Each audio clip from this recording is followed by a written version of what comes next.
بسم اللہ الرحمن الرحیم۔ حضور سید الکونین کا سمان زندگی۔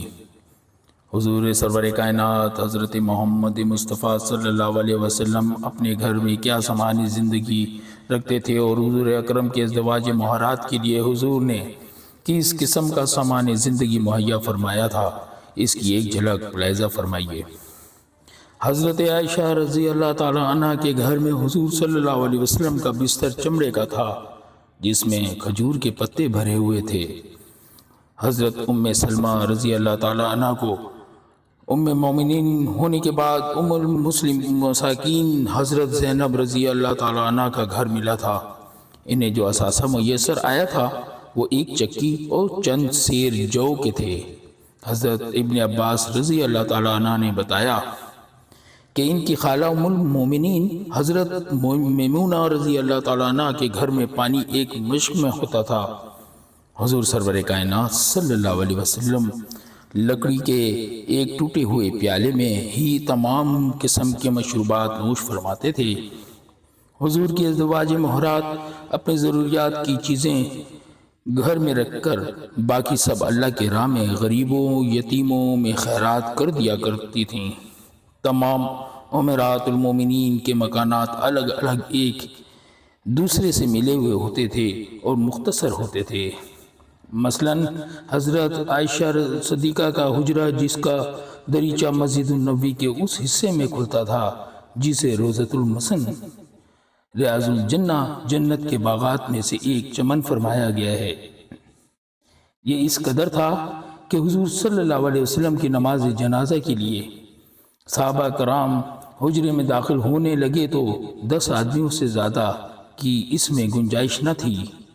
ان تمام حجروں کے اندر سامان برائے نام ہوتا تھا۔ حضرت حفصہ رضی اللہ تعالی عنہ کے گھر میں حضور کے آرام فرمانے کے لیے ٹاٹ کا ایک ٹکڑا موجود ہوتا تھا، جسے 2 طے کر کے بچھا دیا جاتا تھا۔ حضور کے تمام حجروں کے وسط 6 سے 7 ہاتھ سے زیادہ نہ تھی۔ دیواریں مٹی کی تھیں اور ان میں شگاف پڑ گئے تھے کہ سوراخوں سے دھوپ اندر آتی تھی۔ تمام چھتیں کھجور کی شاخوں اور پتوں سے چھپائی تھی۔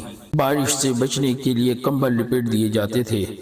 حجروں کی بلندی اتنی تھی کہ آدمی کھڑا ہو کر چھت کو چھو سکتا تھا۔ گھر کے دروازے پر ٹاٹ کا پردہ لگا دیا جاتا تھا اور دروازہ ایک پلے کا ہوتا تھا۔ کاشان نبوت گواہ ناز الہی کا مظہر تھا، لیکن اس میں رات کو چراغ تک نہ ہوتا تھا۔ گھر کی ظاہری زیب و آسائش آپ کو پسند نہ تھی۔ ایک مرتبہ حضرت عائشہ صدیقہ رضی اللہ تعالی عنہا نے دھاڑی دار رنگین کپڑے لٹکا دیے تو حضور سخت ناراض ہوئے اور فرمایا، اے عائشہ صدیقہ، ہمیں مال اینٹ اور پتھر کو لباس پہنانے کے لیے نہیں دیا گیا ہے۔ تو میرے پیارے مسلمان اسلامی بھائیوں، آج ہم اپنے گھر کی آسائش، اس کو سجانے کے لیے، اپنے اچھے کپڑوں کو زیب تن کرنے کے لیے، ہر طرح کی آسائش حاصل کرنے کے لیے دنیا میں کچھ بھی کر جاتے ہیں۔ ہمیں یہ بھی خیال نہ ہوتا ہے کہ ہمارے اڑوس پڑوس میں کون مجبور ہے، کون بھوکا سو رہا ہے، کون پریشان ہے۔ ہم یہ سب کو بالائے طاق رکھتے ہوئے اپنی آسائشوں کے پیچھے جا رہے ہیں۔ ہمیں نبی صلی اللہ علیہ وسلم کی زندگی سے سیکھنا چاہیے اور اپنی آسائشوں کو کم کر کے دوسروں کی مدد کرنی چاہیے۔ وآخر دعوانا الحمدللہ رب العالمین۔